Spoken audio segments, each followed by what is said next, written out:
अस्सलामुअलैकुम रहमतुल्लाहि वबरकातुहू। इत्तेहाद न्यूज़ में आप सभी का खैर मकदम। जैसा हम सभी जानते हैं कि हिजाब को लेकर ना सिर्फ रियासत, पूरा मुल्क या फिर यूँ कहिए कि पूरी दुनिया में इसकी चर्चा जारी है। कर्नाटक के अंदर कई सारी कॉलेजेस में लड़कियों को, मुस्लिम लड़कियों को, इसलिए मुस्लिम लड़कियां कहना पड़ रहा है क्योंकि हिजाब मुस्लिम लड़कियां ही ज़्यादातर पहनी जाती है। वैसे तो यह भारत के कल्चर का एक हिस्सा है कि कई सारी जगह पर हिंदुओं के अंदर भी, यानी कि दिगर मज़ाहिब के अंदर भी घूंघट कहिए या तो फिर दुपट्टा वगैरह ओढ़ा जाता है। लिहाजा रियासत में जिस तरह से पहले उडुपी, फिर कुंदापुर और भद्रावती, शिमोगा के अंदर भी कॉलेजेस में बच्चियों को दाखिला नहीं दिया जा रहा, इसलिए कि वो हिजाब पहनी हुई है। लिहाजा आज पूरे शहर, बेलगाम शहर के मारूफ ओखला हमारे साथ मौजूद हैं। अनवर अली नदाफ, वकार साहब, मोहम्मद अली जमादार साहब और इफ्तिकार शाहपुरी साहब। तो हम इसी बात को लेकर इनके साथ तबादले ख्याल करेंगे, उनसे सवालात करेंगे। सबसे पहले, हिजाब एक इस्लामी फ़रीज़ा है। मुसलमानों में पर्दे को लेकर कई सारी कुरान की आयतें भी हैं। लिहाजा हमारे साथ इस बात को वाज़े करने के लिए मैं अपना रुख करूँगा इफ्तिकार शाहपुरी की तरफ। सबसे पहले आप सभी का इत्तेहाद न्यूज़ के इस प्रोग्राम में आपका खैर मकदम इस्तकबाल। तो बताइए कि कुरान और हदीस के अंदर हिजाब को किस तरह से तफसीलात इसके पेश किए गए हैं और क्या कुरान कहता है। जज़ाकल्लाहु खैर, आप हमको इनवाइट किए और हम आपका तहे दिल से शुक्र अदा करते हैं कि इस टॉपिक पे हम लोगों को बात करने के लिए आप अपना मंच दिए हैं। तो सबसे पहले मैं ये बात करूँगा कि कुरान और हदीस के अंदर, और उसके बाद में इंडियन कॉन्स्टिट्यूशन किस तरह से हमारे हिजाब को अपहेल्ड करता है। अगर आप देखेंगे कुरान के अगर आयतों को पढ़ेंगे, सूरह नंबर 24 सूरह नूर की आयत नंबर 31 के अंदर वाज़े तौर पर इसके बारे में ज़िक्र किया गया है कि आप औरतों को ये हुक्म दिए कि आप अपने आप के ऊपर खिमर डाल लें। खिमर का जो डेफिनेशन अगर आप डिक्शनरीज में देखेंगे तो ऐसा क्लॉथ होगा आपको जो सर से लेकर नीचे तक जाना चाहिए, और खिमर यूजुअली बहुत नीचे तक जाएगा। जो भी आप सर के ऊपर से अगर पहनेंगे और जो नीचे तक जाएगा उसको खिमर कहेंगे। इशू चल रहा है हमारा हिजाब का, और जो कुरान के अंदर बताया जा रहा है खिमर, हिजाब का मतलब ये है कि बैरियर होना चाहिए सामने। कोई भी चीज़ से अगर बैरियर हो रहा है तो वो हमारे लिए हिजाब है, चाहे वो पर्दा हो, चाहे वो वॉल हो, या किसी भी चीज़ से अगर आपके दरमियान अगर कोई चीज़ आ रही है तो वो हिजाब कहलाएगी। और खिमर जो है, जो हम लोग स्कार्फ, हेड स्कार्फ जो ऊपर से लेकर नीचे पहनते हैं, यूजुअली जो क्लोक पहनते हैं नीचे बुरखा और उसके ऊपर से जो डाला जाता है वो खिमर है। और अगर आप पढ़ेंगे सूरह अहज़ाब सूरह नंबर 33 के आयत नंबर 59 के अंदर, तो वहाँ पे जिल्बाब का वर्ड इस्तेमाल किया गया है। जिल्बाब ये फ़र्ज़ है मुसलमान औरतों के लिए कि अगर आप जो भी कपड़ा पहनेंगे अंदर मॉडेस्टली, उसके ऊपर से एक ऐसा कपड़ा होना चाहिए जो एकदम लूज़ हो, और आपके जो कपड़े, बॉडी को तो आपने कपड़ों से कवर किया है, और उसके ऊपर और एक क्लोक डाला जाएगा जिसको जिल्बाब कहते हैं। आपको सूरह नंबर 33 की आयत नंबर 59 के अंदर इसका जिक्र मिलता है। कुरान डायरेक्टली आपको ये बोल रहा है कि ये आपके लिए करना ज़रूरी है। तो जैसे ये ज़रूरी ऑब्लिगेशन होता है, इसका तफसील आपको बहुत सारे हदीसों में मिलता है जिसके डेप्थ में जाने की हमको ज़रूरत नहीं है। हमको यहाँ से ये मालूम पड़ता है कि ये ऑब्लिगेशन है एक मुसलमान औरत के लिए कि ये खिमर डाले और जिल्बाब को इख्तियार कर ले। और हम अगर कॉन्स्टिट्यूशन की तरफ देखेंगे, आर्टिकल 25 के अंदर हमको ये मिलता है कि आप अपना कोई भी रिलीजन को प्रोफेस कर सकते हैं, प्रैक्टिस कर सकते हैं और प्रोपोगेट भी कर सकते हैं। प्रोफेस करके आपको प्रैक्टिस करने के लिए फंडामेंटल्स जो कुरान बताया है, आपको हदीसें जो बताए हैं, उस पर फॉलो करने के लिए आपको इजाज़त दी जा रही है आर्टिकल 25 के अंदर। और आर्टिकल 25 जो भी फंडामेंटल राइट्स हैं, इसको इंश्योर करना ये गवर्नमेंट की ड्यूटी है कि जो भी फंडामेंटल राइट दिए गए हैं कॉन्स्टिट्यूशन के अंदर, जो आर्टिकल 25 के अंदर राइट टू जो रिलीजन है, जिसे इख्तियार करने का जो हमारे लिए हक है, वो गवर्नमेंट को इंश्योर करना चाहिए कि ऐसे कानून ना लेकर आए जो इसके बरखिलाफ़ हो, फंडामेंटल राइट के बरखिलाफ़ हो। और अगर आप कपड़ों का अगर ताल्लुक अगर आप देखेंगे तो आर्टिकल 21 के अंदर आपको राइट टू चॉइस है। तो राइट टू चॉइस में एक औरत कोई भी कपड़ा पहन सकती है, चाहे आप शॉर्ट्स पहने, चाहे आप बुर्का पहने, या चाहे आप क्लोक पहने, जो कुछ भी है आप पहन सकते हैं। रिलीजियसली अगर आपको कुछ पहनना है, आर्टिकल 25 के अंदर आपको इसकी इजाज़त दी जा रही है, और आर्टिकल 25 के तहत आपको मुसलमान औरतों को हेड स्कार्फ पहनना और ये पहनना ये कंपलसरी हो जाता है, और कॉन्स्टिट्यूशन इसको प्रोटेक्ट करता है। बहुत बहुत शुक्रिया। लिहाजा अगले सवाल की तरफ बढ़ते हैं। मैं अनवर अली साहब की तरफ मैं बढ़ूँगा। अनवर अली साहब, जिस तरह से कई सारी पाबंदियाँ आयद की जा रही है, इस तरह से ऐसा नहीं कि यह पहली मर्तबा नहीं है कि फ़िरका परस्तों की जानिब से 12 हर रोज़ किसी न किसी मसले को लेकर ख़ास एक तबके को, एक अक़लियती तबके का, खासकर अगर मुसलमानों को कहा जाए तो गलत ना होगा, वैसे तो दलित है, ईसाइयों को भी इस निशाने पे लाया जा रहा है, लेकिन जिस तरह से ये कॉलेजेस में, जहाँ पर हमारे वज़ीर आज़म कहते हैं कि बेटी पढ़ाओ बेटी बचाओ, बड़े बड़े नारे लगाए जाते हैं, कहीं पर तो ऐसा नहीं लगता कि ये वो जो कर रहे हैं कॉलेजेस में जिस तरह से पाबंदी आयद की जा रही है, ये कहाँ तक सही है, और कानून इसके ताल्लुक से क्या? देखिए, जहाँ तक कर्नाटका एजुकेशन का मामला है, कर्नाटका एजुकेशन एक्ट है 1893, और उसके तहत फ्रेमिंग रूल्स बनाए गए हैं, और Karnataka education institutions regulation and prescription of curriculum activities rules 1995 ये है। ये 1983 और 1995 के तहत रूल 11 प्रोविज़न बताता है कि provision of uniform clothing text books etcetera.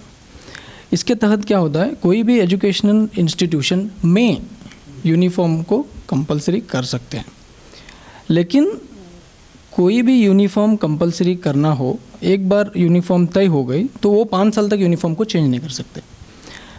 इसके बावजूद अगर उनको यूनिफॉर्म फिर से चेंज करना हो तो उनको 1 साल की नोटिस देनी होती है पेरेंट्स को कि कोई ऑब्जेक्शन तो नहीं है आपको, हम यूनिफॉर्म चेंज कर रहे हैं। अब पस मंज़र हिजाब को लेकर अगर इस रूल 11 को देखा जाए कर्नाटक एजुकेशन एक्ट और रूल के तहत, फ़िलहाल को 2021 के हिसाब से एडेड हो या अनएडेड हो इंस्टीट्यूशंस को यूनिफॉर्म बनाने का कोई राइट नहीं है, और जब राइट नहीं है फिर भी वो इम्पोज कर रहे हैं तो ये रीज़नेबल रेस्ट्रिक्शंस में नहीं आता है। और जब यूनिफॉर्म बना भी दिया जाए, तय भी किया जाए, तो वो मेक श्योर करना चाहिए कि ये किसी के रिलीजियस फ्रीडम को हर्ट ना करे। तो आगे जो है सर, 2006 में एक कर्नाटका एजुकेशन सेक्रेटरीट की तरफ से गैजेट पास किया गया। उस गैजेट में जितने भी प्रोफेसर्स हैं, टीचर्स हैं, जो अपॉइंटेड है, ऑन एडेड जो टीचर्स हैं, प्रोफेसर्स हैं, उनकी ड्यूटी को बताई गई है। तो उस ड्यूटी के सेक्शन में सेक्शन 25(3) ए के तहत कोई भी सैलरीड टीचर हो या प्रोफेसर हो इंस्टीट्यूशंस के, वो कोई भी कम्युनल एक्टिविटीज़ को प्रोपोगेट नहीं करना चाहिए, और स्टूडेंट्स के बीच में कास्टिज़म नहीं करना चाहिए। अब जहाँ तक हिजाब का मामला अब जो देख रहे हैं, पर्टिकुलरली हिजाब के लड़कियों को ही रोका गया है स्कूल के बाहर, और अगर गैजेट नोटिफिकेशन के हिसाब से देखा जाए तो ये इल ट्रीटमेंट ऑफ स्टूडेंट्स हैं, जो कि सेक्शन 25(3) क्लियरली बताता है, इल ट्रीटमेंट ऑफ स्टूडेंट्स और other employees and indulging in unruly और डिसऑर्डरली बिहेवियर और वायलेंसेस। तो इस कार्रवाई इसके तहत हम कर सकते हैं टीचर्स के ऊपर। क्या हो सकता है? जो डिसिप्लिनरी एक्शन है वो स्टेट गवर्नमेंट लेती है टीचर्स के ऊपर, हमारी ड्यूटी है कि हम कंप्लेन करें, ये एक चीज़ है। दूसरी चीज़, जहाँ तक हिजाब को लेकर जो इशू चल रहा है वो हमारा फंडामेंटल राइट है। एक बहुत ही फेमस केस है जो 1986 में सुप्रीम कोर्ट ने अपने सुनवाई में कहा था। केरला हाई कोर्ट का एक डिसीजन था, Emmanuel versus state of Kerala, एक केस है। उस केस में इमैनुअल जो है ये क्रिश्चियन कम्युनिटी के एक जोहो कम्युनिटी से बिलोंग करता है, क्रिश्चियन 1986 में जोहो कम्युनिटी का एक केस था, जिसमें केरला के एक स्कूल ने नेशनल एंथम जन गण मन अधिनायक जय है, जो नेशनल एंथम है, वो न गाने पर इमैनुअल को स्कूल से बर्खास्त किया गया।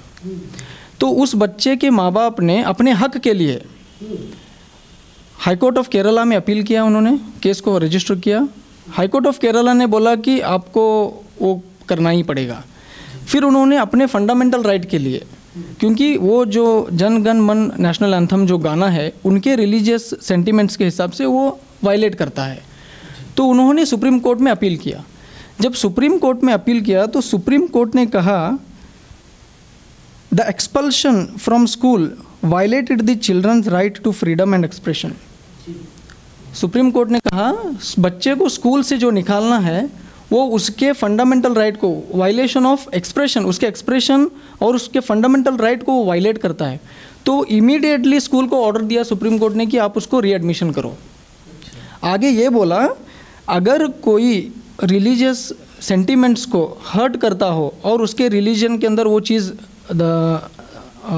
इन्फ्रिंज करती हो तो उस वक्त अब उसके फंडामेंटल राइट के हिसाब से उसके रिलीजन के राइट को अपहेल्ड किया जाएगा और स्टेट के ऑब्लिगेशन को नीचे किया जाएगा। तो सुप्रीम कोर्ट ने बोला आप नेशनल एंथम भले ही ना गाओ लेकिन उसके ऑनर में खड़े रहो। तो जब नेशनल एंथम न गाने पर सुप्रीम कोर्ट ने कहा कि आप उसका ऑनर करो, नहीं गाएंगे तो भी चलेगा। तो जब हिजाब का मामला है तो हिजाब को निकालने के लिए जो बोला जा रहा है वो क्लियरली वायलेशन है। नेशनल एंथम की बात आ रही है तो सुप्रीम कोर्ट ने क्लियर स्टैंड ले लिया है। तो इंशाल्लाह सुप्रीम कोर्ट हो या अभी हाई कोर्ट हो, हिजाब के मामले में भी उसी इवैल्यूएशंस को लेके आएगी। और आगे इसी मामले को लेकर मैं एक एग्जांपल पुराना है लेकिन बहुत इम्पोर्टेंट है। ब्रेस्ट टैक्स हुआ करता था इंडिया में। औरतें जो है अपने बच्चे को जो दूध पिलाती उस जगह को छिपाने का टैक्स देना पड़ता था। कौन से तबके के? गरीब तबके के लोगों को। और ये अपर कास्ट लोअर कास्ट का जो मामला था उस वक्त का वाक़या है ये। तो वो ब्रेस्ट को छुपाने के लिए औरतों को टैक्स देना पड़ता था। अगर उस चीज़ को आज देखेंगे तो हमारे बेटियों को, बहनों को सर ढकने के लिए टैक्स देना पड़ेगा। शायद टैक्स देंगे लेकिन वो सर को छुपाएंगे। तो इसी तरह से ब्रेस्ट टैक्स के मामले में एक औरत ने अपने ब्रेस्ट को काट कर स्टेट गवर्नमेंट को दे दिया था उस वक्त के, उसके अगेंस्ट में, ये मेरा फंडामेंटल राइट है, मैं अपने पार्ट्स को छुपा सकती हूँ बोल के। तो आज हिजाब का भी मामला कुछ ऐसा ही है। मैं उस एक मिसाल को यहाँ पे सामने पेश रखने की कोशिश कर रहा हूँ। कंक्लूजन यही है कि सुप्रीम कोर्ट ने जब नेशनल एंथम केस में इमैनुअल को ये बोला कि आप नेशनल एंथम के इज्जत में खड़े हो जाइए, आप भले न गाइए चलेगा, आपका रिलीजियस राइट है। अगला सवाल मैं वकार भाई की तरफ। वकार भाई, आप भी काफ़ी तजुर्बेकार हैं इस मामले में, कई सारे मुकदमों में हमने देखा है कि कई सारी सोशल एक्टिविटीज़ में अगर आप रहते हैं। भारत का संविधान क्या कहता है? लोग तो अक्सर इस पर तस्करा कहते हैं 25 से 28 जो आर्टिकल 25 to 28, इसके ऊपर इंसान को, मतलब भारत में जो भी शहरी रहता है, खाने पीने का, ओढ़ने पहनने का, उसको आज़ादी है। लेकिन जिस तरह से एक किसी ना किसी मामले, बिफ का भी मामला हमने देखा होगा, सभी ने देखा है, मॉब लिंचिंग वगैरह, तो इस तरह से अब ये हिजाब का मामला आया, तो ये संविधान इस पर क्या कहता है? सर आप थोड़ा रोशनी डालें। देखिए, मैं समझता हूँ कि संविधान पे जाने से पहले संविधान का जो हार्ट है, इसे हार्ट ऑफ संविधान कहते हैं, प्रियम्बल क्या कहता है, हम पहले वो देखेंगे। प्रियम्बल के जब आप स्टार्टिंग वर्ड्स देखेंगे उसमें क्लियरली कहा गया है हर एक सिटीजन्स को अपनी बिलीफ, अपने राइट्स, और प्रियम्बल में ये कहा गया है कि हर एक को अपनी बिलीफ, फेथ एंड वर्शिप करने का चॉइस है। प्रियम्बल के वर्ड स्टार्ट ही होते हैं बिलीफ, वर्शिप एंड, कि ये जो राइट्स दिए गए हैं कॉन्स्टिट्यूशन में, ये ऑलरेडी प्रियम्बल में लिखे गए हैं। जो संविधान का हार्ट है वही आपको बोलता है कि आपको वर्शिप करने का राइट है, आप किसी भी चीज़ को बिलीव कर सकते हैं, इस चीज़ से ऊपर कुछ नहीं है। दूसरी चीज़, सिर्फ आर्टिकल 25 और 28 की बात नहीं है, आर्टिकल 15(1), आर्टिकल 21 के जो भी क्लॉजेज हैं, प्लस 25 to 26 आप जो भी लेंगे, प्लस 25 to 26 आप जो भी लेंगे, हर एक चीज़ सिर्फ रिलीजन को प्रायोरिटी दे रहा है। और एक चीज़ इसमें तय है कि रिलीजन के ऊपर कोई लॉ नहीं बन सकता। Every law should be within it's perspective of the religion. तो हमने देखा है कि प्रियम्बल हो या फिर इंडियन कॉन्स्टिट्यूशन हो, और एन नंबर ऑफ जजमेंट्स भी हैं इसके इस कॉन्स्टिट्यूशन को लेके, कॉन्स्टिट्यूशन बेंच को लेके रिलीजन के ऊपर। तो क्लियर है कि राइट टू रिलीजन एक फंडामेंटल राइट है। फंडामेंटल राइट का मतलब ये होता है कि अगर ये राइट आपको बिना मांगे गवर्नमेंट को आपको देना पड़ेगा। आज हिजाब का राइट हमको मांगना पड़ रहा है। एक्चुअली ये जिम्मेदारी सेंट्रल गवर्नमेंट और स्टेट गवर्नमेंट की है। कई आप आर्टिकल्स उठा के देखेंगे तो ये जिम्मेदारी दी गई है कि जो भी राइट टू रिलीजन है ये स्टेट गवर्नमेंट और सेंट्रल गवर्नमेंट को इंश्योर करना पड़ेगा कि हर एक को अपने मज़हब के मुताबिक राइट मिले। आप एग्जांपल आर्टिकल 25 क्लॉज बी निकाल के देखेंगे तो इसमें हिंदूज़ के कल्चर की भी इसमें हिंदूज़ के कल्चर को बचाने की बात की गई है। एग्जांपल आप ब्राह्मण्स कर लेंगे, ब्राह्मण्स जो शायद जुनिया जो पहनते हैं वो कोई भी स्कूल में उनको निकाल नहीं सकते। उसी तरीके से जो सिक्स जो टर्बन पहनते हैं उनको कोई भी स्कूल में निकाल नहीं सकते। उसी तरह से ये हिजाब है, आप हिजाब को अलग एंगल में और इन चीज़ों को अलग एंगल में डाल के नहीं बोल सकते। जी बिल्कुल है। ये हर चीज़ आपको कल्चरल जो भी इफेक्ट है, और ये कल्चर यानी कस्टम आता है, कस्टमरी लॉज के ऊपर आता है। बहुत बहुत शुक्रिया वकार साहब, आपने जो बताया वाकई आपने जैसे कहा कि किसी खास मखसूस समाज के लिए ही ये निशाना नहीं, बल्कि दिगर भी मज़ाहिब के लोग हैं, उनका अपना कल्चर है और वो अपने कल्चर के साथ पढ़ाई करते रहते हैं। लेकिन एक मखसूस समाज को निशाना बनाने की कोशिश जिस तरह से की आपने कानूनी पस मंज़र में बहुत सारी रोशनी डालने की कोशिश की, लिहाजा मैं मोहम्मद अली साहब से मैं मुखातिब हूँ। अभी जो है ये यत्नाड़ पाटिल जो आए दिन किसी न किसी तरीके से कुछ ना कुछ बकता रहता है। खैर कई सारे लोग उसको ज़हनी तवाज़न भी खोया हुआ एक लीडर कहते हैं, लेकिन बोलता है, जब बोलता है तो इस पर कार्रवाई क्यों नहीं होती, इसकी वजह क्या है बताइए। अस्सलाम वालेकुम। आज मैं आपके इस चैनल के माध्यम से ये जो बसनगौड़ा यत्नाड़ MLA बीजापुर के और जो प्रमोद मुतालिक राम सेना के लीडर ने जो हाल ही में दोनों ने बयान दिया है इस हिजाब के मामले में, उनको मैं ये जवाब देना चाहता हूँ आपके माध्यम से कि उन्होंने बोला है कि मुसलमान लड़कियाँ जो हिजाब पहनना चाहती हैं या तो वो अफ़गानिस्तान को जाए या तो पाकिस्तान को जाए। इनको मैं ये बोलना चाहता हूँ कि हम सारे मुसलमान इस भारत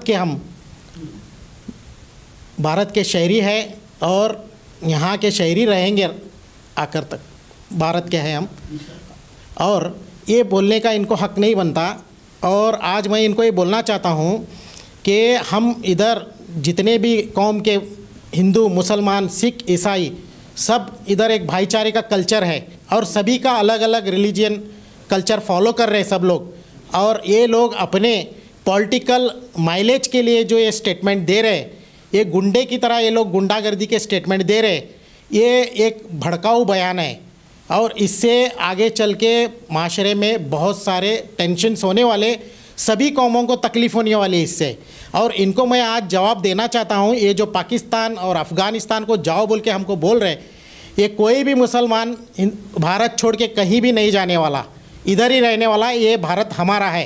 और इनको ये बोलना चाहता हूँ, अगर इनको कहीं जाना है, ये यत्नाड़ को और प्रमोद मुतालिक को इनको कहीं जाने का शौक़ है तो हम सब मुसलमान इनको भेजने के लिए तैयार हैं। ये जहाँ जाना चाहते हैं हम भेजेंगे इनको। आज इतना मैं आपसे बोलना चाहता हूँ। इंशाल्लाह हम इनको इनकी पूरी तैयारी करके इनको पैक करके भेज देंगे इंशाल्लाह। कार्रवाई क्यों नहीं, सवाल ये। अभी दूसरी बात, कार्रवाई की जो बात आप बोल रहे, इंशाल्लाह हम इनके ऊपर कानूनी कार्रवाई कर रहे हैं और करेंगे। इनके ऊपर हम लोग क्रिमिनल कंप्लेंट्स करेंगे और कानूनी जो भी कार्रवाई है आगे तक हम इनके ऊपर लेके जाएंगे। ये आगे इस तरह के से जो भोग रहे हैं ये ना भोगे, इस तरीके का कार्रवाई हम ज़रूर करेंगे। बहुत बहुत शुक्रिया। मोहम्मद अली साहब ने बहुत बड़ी बात कही कि कार्रवाई करेंगे, और अगर वो जाना चाहते हैं, यकीनन ये बात भी सोचने की है कि जितना शायद कोई पाकिस्तान वाले भी अपने मुल्क का नाम नहीं लेते होंगे, उतना नाम ये यत्नाड़ पाटिल हो या फिर ये राम सेना के लोग या हिंदुत्ववादी फ़िरका परस्त जितने भी है, मुझे तो ऐसा लगता है कि शायद एक बार इनको खाना भी ना मिले तो ये ज़िंदा रह सकते हैं, लेकिन पाकिस्तान या इस तरह की बातों से ये ज़िंदा नहीं रह सकते। हम भी आपकी इस बात की इस ज़रूरतमंदी के हम उनका आपका खैर मकदम इस्तकबाल करते हैं कि इन लोगों पर कार्रवाई होनी चाहिए, मुकदमे दायर होने चाहिए। देखिए आए बात, मैं आप ओखला लोग हैं, काफ़ी मशहूर भी हैं, हमने इससे पहले भी देखा है कि टीपू सुल्तान की मस्जिद आला पर जाकर ये किसी भी मंदिर का दावा ठोक देते हैं कहीं पर भी। तो ये जो इनका ये रवैया है, इसको इस तरह से आप मुकदमे दायर करके, क्योंकि आप जैसे वकलाओं से हम उम्मीद तवक्का कर सकते हैं। हम खैर अगला सवाल मैं फिर से वकार भाई की तरफ, एक सुप्रीम कोर्ट और हाई कोर्ट ये इस पर क्या नज़रिया रखता है अपना, यानी कि जो हिजाब को लेकर इस तरह से कोई भी आता है भगवा गमछा पहन के स्कूल में क्लास में बैठ जाता है कि ये बोलता है कि वो हिजाब निकालो, हम निकालेंगे। तो ये तो हिजाब तो बरसों से पहनते आए, लेकिन ये कल परसों तक आए हुए लड़के जो फिरका परस्त तंजीम से हो सकते हैं या किसी के दबाव में कर रहे हो, तो सुप्रीम कोर्ट और हाई कोर्ट का क्या नज़रिया इस पर बताइए। देखिए, आपने 2 सवाल पूछे, पहले हाई कोर्ट और सुप्रीम कोर्ट के जजमेंट्स इसमें क्या है, दूसरा ये जो भगवा गमछा पहन के आ रहे हैं और ये हिजाब, दोनों का लॉ कहाँ से डिराइव्ड हुआ है।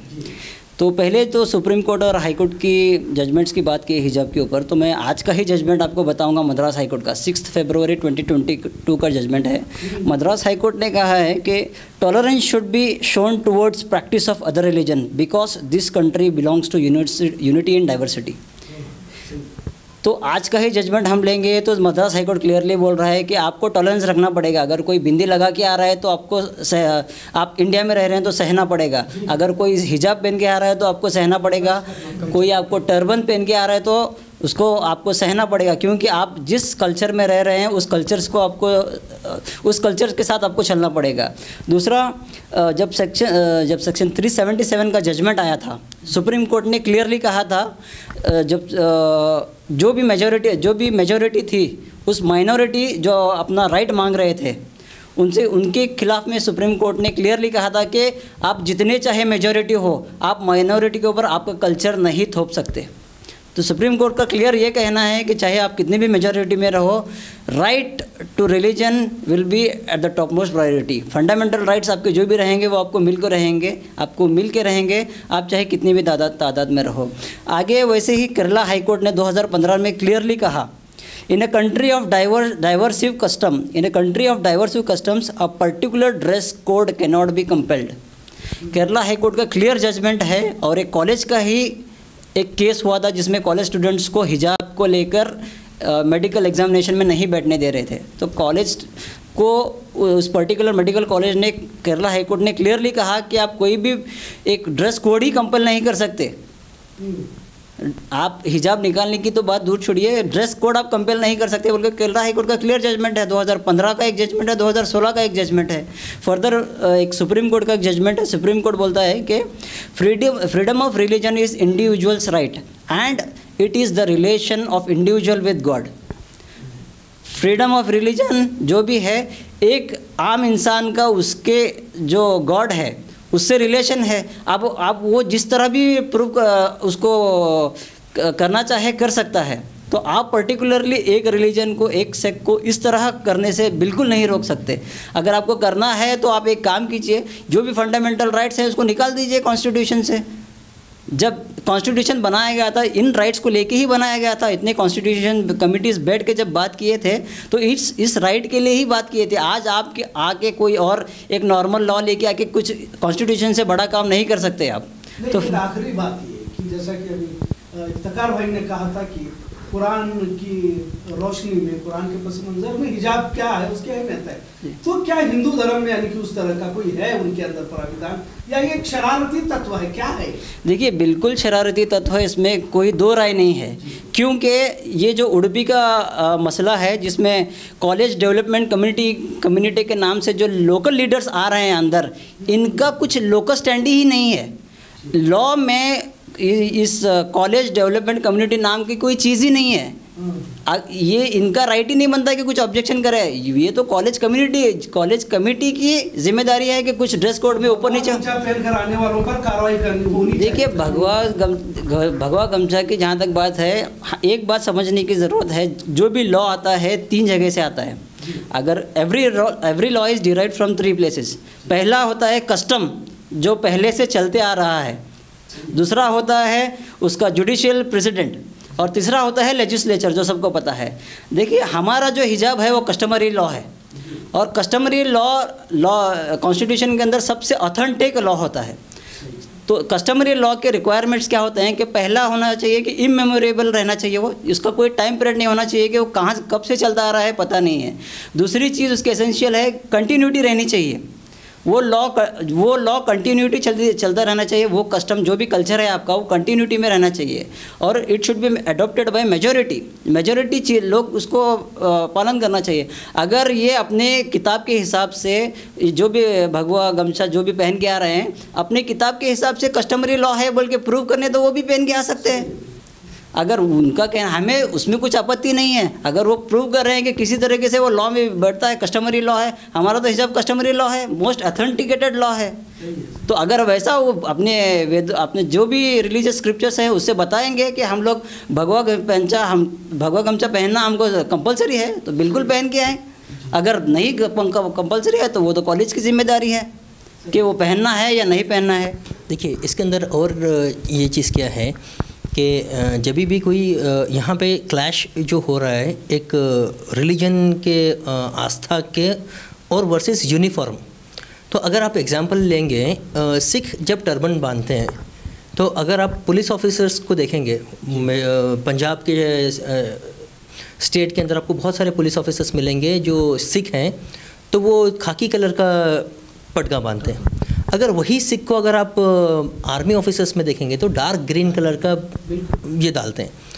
और अगर आप स्कूल्स एंड कॉलेजेस में देखेंगे जो हमारी बहनें हिजाब पहन रही हैं, वो कोई ब्लैक कलर का हिजाब नहीं है, वही यूनिफॉर्म का जो कलर है वही कलर का वो ये डाल रहे हैं। तो मतलब कि जो यूनिफॉर्म जो बनाया जा रहा है वो यूनिफॉर्म के तहत अपना फंडामेंटल राइट भी ये कर रहे हैं। जिस तरह से सिख पुलिस ऑफिसर अपने यूनिफॉर्म के साथ साथ अपना रिलीजन भी फॉलो कर रहे हैं, जैसे आर्मी भी कर रहे हैं, उसी तरह से हमारी बहनें स्कूल्स एंड कॉलेजेस में भी कर रहे हैं। तो अगर आपको कोई ऐसा शॉल भी अगर डालना है तो हम लोग ये कर सकते हैं कि ठीक है, आपको शॉल पहनना भी है तो ठीक है, आप जो स्कूल्स एंड कॉलेजेस का जो यूनिफॉर्म है, आपके जो पैंट का कलर है या शर्ट का कलर है, उसको डाल सकते हैं। नहीं, अगर आपको पर्टिकुलर कलर ही पहनना है तो फिर आपको उसको साबित करना पड़ेगा कि आपके धर्म के हिसाब से ये है और आप कॉलेज के बाहर भी इसको पहन रहे हैं। ऐसा नहीं है कि सिर्फ कॉलेज के अंदर आप पहनेंगे उसके बाद में दूसरी चीज़ें आप ये करेंगे, ऐसा नहीं है। कि हिजाब अगर आप देखेंगे, जो लड़की हिजाब पहन रही है वो कॉलेज में भी पहनेगी, बाहर जाते वक्त भी पहनेगी, अपने दूसरे कामों में पहनेगी, भले ही उसके कलर्स अलग अलग हो। कॉलेज में यूनिफॉर्म के कलर के मैचिंग होगा, बाहर अगर जाएंगे तो ब्लैक कलर का पहनेंगे या कोई और कलर का पहनेंगे। इस तरह से अगर वो अपने कॉलेज में अगर रहेंगे तो अगर वो कॉलेज के यूनिफॉर्म के तहत अगर कलर का वो पहन रहे हैं और बाहर जाने के बाद में कोई ये कर रहे हैं तो उसमें कोई हर्ज नहीं है। अगर उनकी रिलीजन आस्था के हिसाब से अगर वो है, मनुस्मृति में है या फिर उनके रिलीजियस स्क्रिप्चर्स में अगर इसको मेंशन किया गया है कि आपको इस तरह से करना चाहिए, तो even they are welcome under the constitution. बहुत बहुत शुक्रिया। जैसे कि आपने अभी बताया कि किस तरह से ये कहाँ से आया, किस जगह से आता है कानून। अब ये एजुकेशन जो कानून जो तालीम की किताबों के ज़रिए से या तो तालीम महकमा जो रियासत का होता है, ये कहाँ से कैसे बनता है? आपने एजुकेशनल डिपार्टमेंट एजुकेशन एक्ट्स जो भी पास हुए हैं उसके हिसाब से हिजाब कहाँ तक फिट होता है, ये क्वेश्चन पूछा है। देखिए, इसमें तो पहले जैसे बताया गया कि कर्नाटक एजुकेशनल 1983 एक्ट है, इसमें क्लियरली कहा गया है कि every institution should be registered with government of Karnataka and every institution should, whether government और private, ensure that there should be no religious discrimination. Karnataka की जो एजुकेशनल एक्ट है उसमें ही क्लियर लिखा गया है 1985 में कि 1983 का जो एक्ट है उसमें क्लियरली कहा गया है कि आप रिलीजन के बेसिस के ऊपर किसी को भी डिस्क्रिमिनेशन नहीं कर सकते। दूसरी चीज़, अगर जो एजुकेशनल डिपार्टमेंट में लोग बैठे हैं अगर वो पढ़े लिखे होते, देखिए हर एक कॉलेज को एक एड दिया गया होता है, जो जैसे अभी मैंने कहा कि गवर्नमेंट में रजिस्ट्रेशन करना कंपलसरी होता है। अगर कुछ भी डिस्क्रिमिनेशन होता है, अगर एजुकेटेड पर्सन्स एजुकेशनल डिपार्टमेंट में होते तो जो भी कॉलेजेस इस तरह के नाटक कर रहे हैं उनका एडेड और उनका जो ग्रांट किया गया है वो कैंसिल हो जाता था। तो हमारे यहाँ पे लैकनेस एजुकेशनल डिपार्टमेंट में जो लोग बैठे हैं उनकी भी है। और फर्दर रिसेंटली 2021 देखो, ये जो हमारा उडुपी का कॉलेज है और दूसरा कॉलेज है, ये PU कॉलेजेस हैं। देखिए, PU कॉलेजेस का हर साल एक एक्ट बनता है, एक रूल्स बनता है। अभी recently Karnataka PU board guidelines 21-22 की बात कर रहा हूँ मैं, उसके चैप्टर 6 में क्लियरली कहा गया है, एनी कॉलेज वेदर गवर्नमेंट और private can not impose any uniform to the college students. Clearly कहा गया है। And if any college imposes strictly imposes, अगर उन पे ज़बरदस्ती थोपा गया होता है तो डिपार्टमेंटल इंक्वायरी होगी कॉलेज के ऊपर। लेकिन आज यहाँ पे हम लोग देखा जा रहा है कि वो मासूम बच्चों पे इंक्वायरी हो रही है, हालांकि इंक्वायरी होनी चाहिए कॉलेजेस पर, इंस्टीट्यूशंस के ऊपर, क्योंकि एक्ट जो गवर्नमेंट ने बनाया है, स्टेट गवर्नमेंट ने, कर्नाटका PU गाइडलाइंस 21-22 की बात कर रहा हूँ मैं, इस एक्ट इस गाइडलाइन के हिसाब से तो डिपार्टमेंटल इंक्वायरी होनी चाहिए कॉलेजेस के ऊपर। लेकिन इंक्वायरी हो रही है, हमारे जो बच्चे हैं स्कार्फ पहन के आ रहे हैं, और ये बिल्कुल शर्म की बात है कि 5 वीक हो गए हमारे मुस्लिम बच्चियां 5 हफ्ते से कॉलेज के बाहर बैठी जा रहे हैं। दलितों हमारे मुस्लिम बच्चियां कॉलेज के बाहर बैठाई जा रही है, जो जानवरों के से भी ज़्यादा बदतर उनके साथ पेशकशी हो रही है। और 5 महीने तक अभी तक हमारी उम्मत, हमारी मुस्लिम कौम उठने में है और सोचने में है कि क्या हम इस पर प्रोटेस्ट करें, क्या इसके ऊपर हम बात करें। तो इससे एक बात जाहिर हो रही है कि वो जो 6 बच्चियाँ हैं और दूसरे जो भी बच्चे हैं स्कार्फ पहन के बाहर बैठ रहे हैं, उनको हम हमारी बच्चियाँ नहीं समझ रहे। अगर हमारी बच्चियों के साथ में होता तो हम लोग ज़रूर रुकते। उनको हमारी बच्चियाँ बहनें नहीं समझ रहे हैं, इसलिए आज ये हाल है। बहुत बड़ी बात कही वकार भाई कि यकीनन ये बात सोचने की है कि हम 5 हफ्ते हो जाते हैं और बच्चियों को कॉलेजेस के बाहर सीढ़ियों पर बिठाया जाता है और पूरी कौम ऐसे जी रहे जैसे इनका मसला है ही नहीं। जबकि बच्चियों की, औरतों की, हमने तो सुना था कभी किताबों में कि अगर किसी मुस्लिम बहन की को हाथ लगा दिया जाता तो जंगें हुआ करती थी। लेकिन ये कौम का ये अफसोसनाक पहलू है कि आज हमारी बेटियों को उनके हिजाब खींचे जा रहे हैं, उनको स्कूल कॉलेज से बाहर निकाला जा रहा है। यकीनन बहुत बड़ी बात कही। मैं आखिरी बात, क्योंकि वक्त भी काफ़ी हो चुका है और चलते चलते मैं आखिरी बात ये कहूँगा, ये मिल्लत जिस तरह से बेहिसी का शिकार होती जा रही है, क्योंकि ये कानून के दायरे से हट के बात है, क्योंकि जिस तरह से अभी कहा कि आस्था का विषय है, तो ये हमारे भी जज्बाती कुछ पहलू हैं कि ये जज्बात हमारे हैं कि उम्मत की जो पूरा का पूरा तबका ऐसा लग रहा है कि बेहिस है, दीनी बेजारी है, इसको दीन से कुछ लेना देना नहीं है। आप वकला हैं और आप कानून के दायरे में बात करते हैं, तो ये किस तरह से आप अगर एक जुमले में बात कहें तो मैं बता रहा हूँ आपसे कहीं। देखिए, ये इसी जो इश्यूज़ हमारे जो आ रहे हैं, इसी की वजह से आ रहे हैं कि हम लोग जब प्रैक्टिसिंग कोई चीज़ हम लोग लेना चाह रहे हैं और अगर इसके ऊपर अगर कुछ बात आती है तो बाकी वाले हम लोग नहीं देखते। क्योंकि जहाँ तक मैंने देखा कि वो 6 बच्चियाँ प्रोटेस्ट कर रहे हैं, मेरी राय के अंदर वो जो बाकी भी बच्चियाँ थे जो मुस्लिम्स थे, जो वो हिजाब भी नहीं कर रहे थे, वो भी प्रोटेस्ट करना चाहिए था कि हमारे क्लासमेट्स हैं और क्लासमेट्स को आप बिना कोई ऐसी वजह के बाहर बिठाए तो उनके तहत हम भी प्रोटेस्ट कर रहे हैं, उनको भी प्रोटेस्ट करने का राइट है। मुस्लिम्स के जो लड़के हैं वो भी प्रोटेस्ट कर सकते थे, नॉन मुस्लिम्स बहनें हैं, हमारे नॉन मुस्लिम्स भाई ये हैं कि उनको भी नज़र आता है कि देखो ये चीज़ गलत हो रही है, तो वो भी प्रोटेस्ट कर सकते थे कि यूनाइटेड अगर हम काम करेंगे तो हो सकता है। अगर हिजाब का जो इशू है ना, ये इंडिया का ही नहीं है, आप उसको बाहर भी अगर देखेंगे तो जब हिजाब को बैन किया जा रहा था, जब हिजाब पे इश्यूज उठाए जा रहे थे, तो वो लड़कियां जो रैंप वॉक करते हैं, उन्होंने भी दूसरे कंट्रीज़ में देखा गया है कि उन्होंने भी हिजाब पहन कर रैंप वॉक किया कि हिजाब के सपोर्ट में हम हैं बोल के जो प्रोटेस्ट उन्होंने इस अंदाज में किया गया था। तो हमारे भी जो दूसरे हैं मुस्लिम्स बहनें हैं, भाई हैं, नॉन मुस्लिम्स बहनें और भाई हैं, जो भी हैं, वो भी प्रोटेस्ट कर सकते थे क्या। और मैं बात काट रहा हूँ, आखिरी सवाल ये है कि जैसा कि आप कानूनी माहिरीन हैं, हम ये देख रहे हैं कि सेक्युलर मुल्क है और संविधान भी है, इसके कुछ दफ़ाएँ हैं, इसके कुछ आर्टिकल्स हैं, लेकिन एक चीज़ महसूस की जा रही है कि एक जो अपने आप को सो कॉल्ड सेक्युलर कहने वाले लोग, अगर एक अक्सरियत तबका खामोश क्यों है, एक अक़लियती तबके पे जुल्म हो रहा है और अक्सरियत तबका खामोश है, तो यह खामोशी क्या कहती है? क्या खामोशी एक साइलेंट सपोर्ट तो नहीं है? क्या है ये बताइए। मैं आखिरी सवाल आप सभी से सुनना चाहता हूँ। देखिए, अगर कोई एक बहुत अच्छा कोट है ये कि जो हमारे यहाँ पे जो रास्कल्स किस्म के जो लोग होते हैं, जिसको कहते हैं कि गलती उनकी नहीं है सोसाइटी को तबाह करने में, गलती उनकी है, रिस्पॉन्सिबिलिटी उनकी है जो खामोश खड़े होकर उसको देख रहे हैं। ये हमारे लिए है। और आपने जो कहा कि मेजॉरिटी खामोश क्यों हैं और इतने लोग जो खामोश क्यों हैं, तो ये बहुत सिस्टमेटिकली प्लान्ड के तहत एक के बाद एक के बाद एक के बाद एक के बाद ये किया गया है। आपको आपकी नस को चेक कर रहे हैं कि अगर हम बाबरी मस्जिद का अगर एक इशू अगर ये करेंगे तो उम्मत सोई है क्या, क्या है ये देखना है। उसके बाद में मस्जिदों के ऊपर भी काम किया गया है, वो भी आपको देखा जा रहा है। बाद में बीफ के लिए भी हुआ, उसके बाद में इश्यूज होते होते ट्रिपल तलाक का इशू हुआ, फिर भी देखा गया कि कम्युनिटी क्या कर रहे हैं।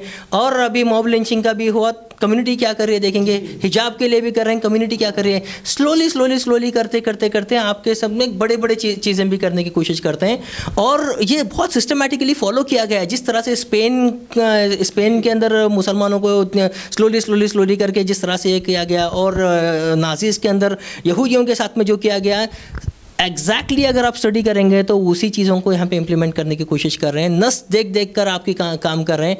हमें ये चीज़ है कि हमें उठना है, हमें फाइट बैक करना है। जब तक आप लड़ेंगे नहीं कोई चीज़ के लिए, आपको आपका हक नहीं मिलने वाला है। अगर 1947 से पहले 1856 के जो हम लोग आज़ादी के लिए लड़ रहे थे, मुझे बताइए कि अगर हम लड़ते नहीं थे तो क्या आज़ादी मिलती है हमें? 1947 में तो हमें आज़ादी नहीं मिलती है। किसानों का भी 750 किसानों की कुर्बानी के बाद 3 कानून वापस लिए जाते हैं, कहीं तो भी कुर्बानी लाजिम है। वहाँ पे लीडरशिप थी कि किसानों ने किसी को अपना लीडर बनाया था और लीडरशिप के तहत वहाँ पे चले थे, इसलिए कामयाब हो गए। यहाँ पे हाँ यहाँ पे लीडरशिप नहीं है। आप एक लीडरशिप के तहत अगर लेकर आएंगे तो इंशाल्लाह यहाँ पे भी कामयाबी मिलेगी। आपने एक सवाल पूछा कि मेजॉरिटी इतने जुल्म होने के बाद majority why the majority peoples are silent and specially the Muslim community itself. मुस्लिम तबका ही क्यों खामोश है जब मुस्लिम तबके पे ही जुल्म हो रहा है? तो ये सवाल मैं समझता हूँ कि आज सबसे बेहतरीन एक प्लेटफॉर्म है जहाँ से आप अपनी बात कर सकते हैं, वो है मस्जिद का मेंबर। मस्जिद के मेंबर से आज हालत हाजरा पर बात नहीं हो रही, ये सबसे बड़ा ड्रॉबैक है हमारे उम्मत का। अगर वहाँ से एक आज के हालत हाजरा के ऊपर सही बात होगी तब जाके सही इम्प्लीमेंटेशन होगा। और दूसरी चीज़, आज हमारी कौम जो भी है अपने राइट्स को लेने में जुटी हुई है। जिस दिन हम लोग हमारी ड्यूटीज़ की बात करेंगे कि हमारी जिम्मेदारियां क्या है, ना कि हमारे हुकूक क्या है, अगर आप आपके जिम्मेदारियों पर आप चलेंगे तो आपके हुकूक आपके प्लेट में आपके मिलेंगे इंशाल्लाह। बहुत बहुत शुक्रिया वकार भाई। और तमाम बेलगाम शहर के मारूफ वकलार भाई यहाँ आए, उन्होंने अपना वक्त दिया और तमाम मसाइल पर, तमाम जिस तरह से हिजाब को लेकर जो इशू पूरे मुल्क में नहीं आलमी सतह पर भी इस पर बहस जारी है, इन्होंने बेबाक अंदाज में तमाम तफसीलात कानून के दायरे में रहते हुए संविधान क्या कहता है इस पर पूरी तमाम बातें कही है। आप इत्तेहाद न्यूज़ देखने के लिए शुक्रिया। अल्लाह हाफिज़।